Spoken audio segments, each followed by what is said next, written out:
नमस्कार, मी Rajratna Jondhale. Top news मराठीमध्ये आपलं स्वागत. मराठा समाजाला कुणबी प्रवर्गामधून अर्थात कुणबी जातीचं प्रमाणपत्र देऊन मराठा समाजाला सरसकट आरक्षण द्यावं या मागणीसाठी मनोज जरांगे पाटील हे मुंबईच्या दिशेने कूच करताना पाहायला मिळत आहेत.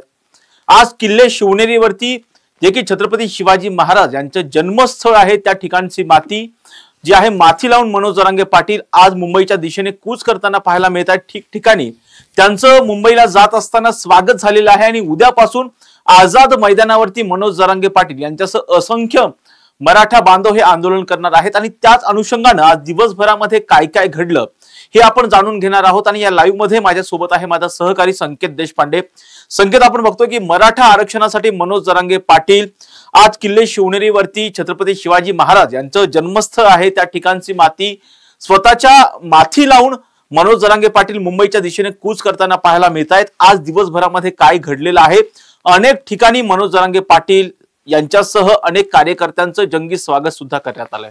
निश्चितच राजरत्न, जर आपण पाहिलं तर मराठा आरक्षण आणि मोर्चे किंवा आंदोलन हे तसं एक जणू जुळून आलेलं समीकरण आहे. या अगोदर जर आपण पाहिलं तर अगदी बाबासाहेब भोसले मुख्यमंत्री असताना पहिल्या मराठा आरक्षणाच्या मागणीसाठीचा मोर्चा जो आहे तो निघाला होता. मागच्या 1.5-2 वर्षांपासून कुठेतरी मनोज जरांगे पाटील ज्यावेळी मराठा आंदोलक म्हणून समोर आले, अंतरवली सराटीत लाठीचार्ज झाल्यानंतर जरांगे पाटील हे नाव खरं तर महाराष्ट्राला परिचित झालं आणि मराठा समाजाला कुणबी मधून आरक्षण मिळावं, ओबीसी मधून कुणबी प्रमाणपत्र घेऊन ओबीसी मधून आरक्षण मिळावं, ही जी मनोज जरांगे पाटलांची मागणी आहे, या मागणीच्या अनुषंगानं जरांगे पाटलांनी सातत्यानं आंदोलन केल्याचं पाहायला मिळालं, मोर्चा काढल्याचं पाहायला मिळालं. मात्र यावेळेचं जे आंदोलन आहे राजरत्न ते काहीसं वेगळं असल्याचं पाहायला मिळतंय. कारण साधारणतः 6 महिन्यांपासूनच या मोर्चाची रणनीती जी आहे ती आखण्यास सुरुवात झाली होती. गाव बैठका झाल्या होत्या, शेवटच्या टप्प्यामध्ये निर्णायक इशारा बैठक जी आहे ती झाली होती. कालपासून अखेर मनोज जरांगे पाटलांचा प्रवास जो आहे तो मुंबईच्या दिशेने सुरू झालेला आहे. अंतरवली सराटीतून जर आपण पाहिलं तर मधला जो साष्ट पिंपळगावचा रोड आहे त्या ठिकाणाहून आज सकाळी मनोज जरांगे पाटील हे शिवनेरीवर पोहोचले. शिवनेरीवर छत्रपती शिवाजी महाराजांचं ज्या ठिकाणी जन्मस्थळ आहे त्या ठिकाणी मनोज जरांगे पाटील हे नतमस्तक झाले. शिवनेरी किल्ल्यावरची माती आपल्या कपाळावर लावून आरक्षण घेऊनच मुंबई सोडणार असा निर्धार मनोज जरांगे पाटलांनी केला आणि जरांगे पाटील राजगुरुनगर, चाकण, लोणावळा मार्गे, मावळ या मार्गे मुंबईच्या दिशेने आझाद मैदानावर धडकताना आपल्याला पाहायला मिळत आहेत. लाखोंचा जनसमुदाय जसं तू म्हटलं तसं जरांगे पाटलांच्या आंदोलनामध्ये आपल्याला पाहायला मिळतोय. प्रत्येक गावातून मराठा बांधव जे आहेत ते या मोर्चामध्ये आल्याचं पाहायला मिळतंय. पिंपरी चिंचवड मध्ये ज्यावेळी मनोज जरांगे पाटील यांच्या आंदोलनाच्या अनुषंगाने मुस्लिम बांधवांनी सुद्धा मनोज जरांगे पाटलांना पाठिंबा जो आहे तो दिल्याचं पाहायला मिळतंय. लढा मराठा आरक्षणासाठी म्हणत हे सगळे मराठा बांधव जे आहेत ते निघाल्याचं पाहायला मिळतंय. राजरत्न, जर आपण पाहिलं तर केवळ एका वयोगटातली नव्हे तर अगदी लहानांपासून मोठ्यांपर्यंत, महाविद्यालयीन तरुणांपासून अगदी प्रशासकीय सेवेमध्ये असणारे किंवा अनेक चांगल्या उच्च पदावर असणारे ही अनेक मराठा बांधव जे आहेत ते या मोर्चामध्ये आल्याचं आपल्याला पाहायला मिळतंय. आमदार प्रकाश सोळंके यांनी आझाद मैदानावर मनोज जरांगे पाटलांच्या आंदोलनस्थळी भेट दिल्याचं पाहायला मिळतंय. त्यांनी तिथली पाहणी केल्याचं पाहायला मिळतंय. विजय घाडगे पाटील जे छावा संघटनेचे प्रदेशाध्यक्ष आहेत राज्याचे, त्यांनी त्या ठिकाणी पाहणी केल्याचं पाहायला मिळतंय. एक तर राज्यात एक आंदोलक असे आहेत की जे 400 किलोमीटरचा प्रवास करून सायकलवर सोलापूर ते मुंबई आझाद मैदानावर पोहोचल्याचं आपल्याला पाहायला मिळतंय. निश्चितच मनोज जरांगे पाटलांच्या खरं तर आंदोलनाची घोषणा झाल्यानंतर राज्य सरकारनं मराठा आरक्षण उपसमितीची पुनर्गठन जे आहे ते केलं होतं. राज्याचे जलसंपदा मंत्री जे आहेत आणि अहिल्यानगरचे पालकमंत्री जे आहेत त्यांच्या अर्थात राधाकृष्ण विखे पाटलांच्या नेतृत्वाखाली उपसमितीचं पुनर्गठन जे आहे ते करण्यात आलं होतं. 12 सदस्यांचा या समितीमध्ये समावेश झाला होता. मात्र आता चर्चा जी होईल ती आरक्षणाच्या अनुषंगानेच केली जाणार आहे. उद्या म्हणजे 29 ऑगस्टला मनोज जरांगे पाटील हे आझाद मैदानावर एक उपोषण जे आहेत ते करताना पाहायला मिळणार आहेत. सकाळी 9 ते 6 वाजेपर्यंत. खरं तर संकेत, खरं पाहिलं तर आता जसं तू सांगितलंस की मराठा उपसमितीची एक कमिटी स्थापन करण्यात आलेली आहे ज्यामध्ये राधाकृष्ण विखे पाटील त्या उपसमितीचे अध्यक्ष आहेत. नुकतंच अशा बातम्या येत आहेत की राधाकृष्ण विखे पाटील आणि रावसाहेब दानवे यांनी कुठेतरी मध्यस्थी करण्याचा प्रयत्न केलेला आहे, पण ती मध्यस्थीमधून काही मार्ग निघालेला नाही. तरी सुद्धा मनोज जरांगे पाटील आता मुंबईच्या दिशेने कूच करतात. आणि दुसरी एक महत्वाची बाब म्हणजे आम्हाला कुणबी जातीचं प्रमाणपत्र देऊन मराठा समाजामधूनच म्हणजे अर्थ जर पाहिलं तर ओबीसी प्रवर्गामधून आम्हाला सरसकट आरक्षण द्यावं अशी मनोज जरांगे पाटील मागणी करतात एका बाजूला आणि सांगतायत की जे हैदराबाद गॅझेट आहे, त्याचबरोबर सातारा गॅझेट आहे आणि मुंबई गॅझेट आहे, त्या गॅझेटच्या आधारावरती आम्हाला सरसकट आरक्षण द्यावं. तर दुसऱ्या बाजूला उपसमितीच्या मार्फत असं सांगण्यात येते की तसं करता येणार नाही. त्या ठिकाणी जर पाहिलं तर व्यक्तिगत अशी माहिती त्याच्यामध्ये नाहीये, फक्त त्यामध्ये जातींची संख्या आहे असं जे आहे त्या मार्फत सांगण्यात येतंय. अगदी निश्चित राजरत्न, यामध्ये जर आपण पाहिलं तर मनोज जरांगे पाटलांच्या आंदोलनाच्या निमित्तानं खरं तर राधाकृष्ण विखे पाटील आणि माजी केंद्रीय राज्यमंत्री रावसाहेब पाटील दानवे यांच्यामध्ये चर्चा झाल्याचं पाहायला मिळतं. राजरत्न, रावसाहेब पाटील दानवे जालना मधनं ज्यावेळी लढत होते, अनेक वर्ष सगळे राजकारणामध्ये आहेत, अनेक चळवळींशी त्यांचा थेट तसा संबंध आलेला आहे. त्यामुळे राधाकृष्ण विखे पाटील हे रावसाहेब पाटील दानवेंची सल्लामसलत करण्यासाठी त्या ठिकाणी गेले का, किंवा त्या अनुषंगाने काय चर्चा झाली, हा तपशील मात्र गुलदस्त्यामध्ये जरी असला तरी मराठा आंदोलक जे आहेत ते आक्रमक झाल्याचं पाहायला मिळतंय. अगदी आजचं उदाहरण जर आपण पाहिलं तर जरांगे पाटील पोहोचण्याच्या अगोदर आझाद मैदानावर मराठा आंदोलकांनी थेट आंदोलन करायला जी आहे ती सुरुवात केलेली आपल्याला पाहायला मिळाली होती. शिंदे समितीचा जो विषय तू सांगितला राजरत्न, हैदराबाद गॅजेट असेल किंवा सातारा गॅजेट असेल, जी मागणी जरांगे पाटलांची होती ती सरसकट लागूच होत नाही असे शिंदे समितीची शिफारस आहे. खरं तर त्याच्यावर आता राज्य सरकार काय निर्णय घेईल. खरं तर मंगळवारची जी राज्य मंत्रिमंडळाची बैठक झाली होती त्या बैठकीमध्ये जरांगे पाटलांच्या अनुषंगाने काही आंदोलनाच्या अनुषंगाने काही चर्चा होईल असं सांगितलं जात होतं, की मात्र तशी प्रत्यक्षामध्ये चर्चा झाली का नाही झाली काही त्याबाबतची ठाम माहिती नाही. कारण जे काही 4-5 निर्णय झाले होते त्याच्यामध्ये त्या चर्चेच्या अनुषंगाने कुठलाच उल्लेख जो आहे तो पाहायला मिळालेला नव्हता. मात्र लगेच मराठा आरक्षण उपसमितीचं पुनर्गठन जे आहे ते केल्याचं पाहायला मिळालं होतं. राज्य सरकारची भूमिका निश्चितपणे या सगळ्यामध्ये निर्णायक आणि महत्वाची असणार आहे. कारण मागच्या वेळेस जर आपण पाहिलं राजरत्न तर मनोज जरांगे पाटलांनी ज्यावेळी मुंबईतल्या आंदोलनाचा इशारा दिला होता आणि मनोज जरांगे पाटील हे वाशीमध्ये असतानाच एपीएमसीच्या ठिकाणी त्यांचा ज्यावेळी मुक्काम होता त्यावेळी राज्याचे तत्कालीन मुख्यमंत्री एकनाथ शिंदे हे त्या ठिकाणी पोहोचले आणि त्यांनी 26 जानेवारीला त्यांच्या हातामध्ये एक अधिसूचना जी आहे ती सुपूर्द केली. त्याच्यामध्ये मराठा समाजाला सखे सोयरेमध्ये आम्ही मराठा समाजाला सगळे सोयरेनुसार आरक्षण देऊ किंवा 10% स्वतंत्र आरक्षण देऊ.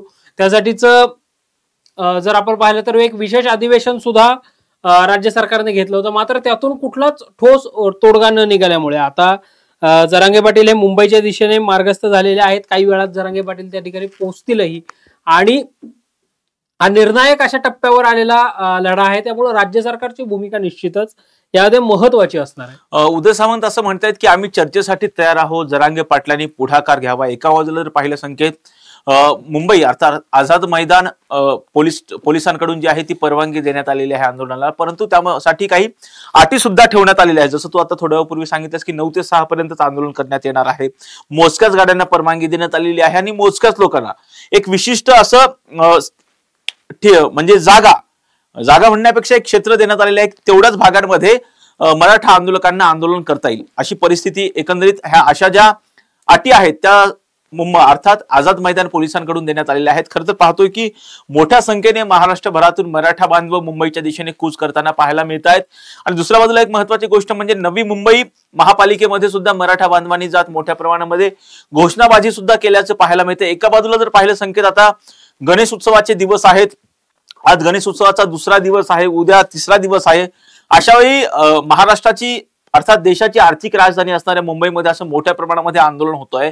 कशा पद्धतीचं आंदोलनाचं स्वरूप असेल आणि सरकार यामधून कशा पद्धतीचा तोडगा काढण्याचा प्रयत्न करू शकतात?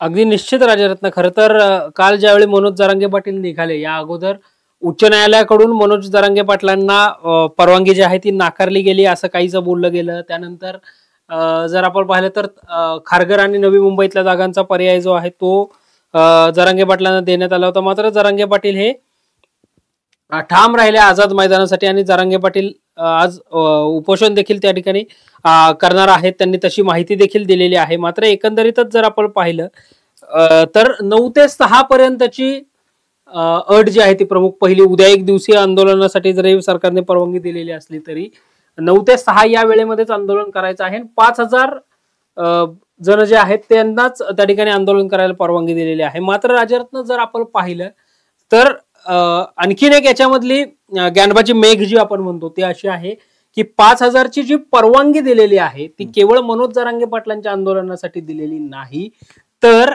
आझाद मैदानावर ओव्हरऑल जे आंदोलन करतायत त्यांच्यासाठी ती 5,000ची परवानगी आहे. म्हणजे जर अगदी उदाहरणाखातीर जर आपण बघितलं तर आणखीन एखादं आंदोलन जे आहे ते त्या ठिकाणी सुरू आहे, त्या आंदोलनामध्ये जर 1,000 लोक समाविष्ट असतील तर जरांगे पाटलांची 4,000 लोक तिथे असतील, किंवा दुसऱ्या आंदोलनामध्ये 2,000 लोक असतील तर जरांगे पाटलांची 3,000 लोकच त्या ठिकाणी असणार आहेत.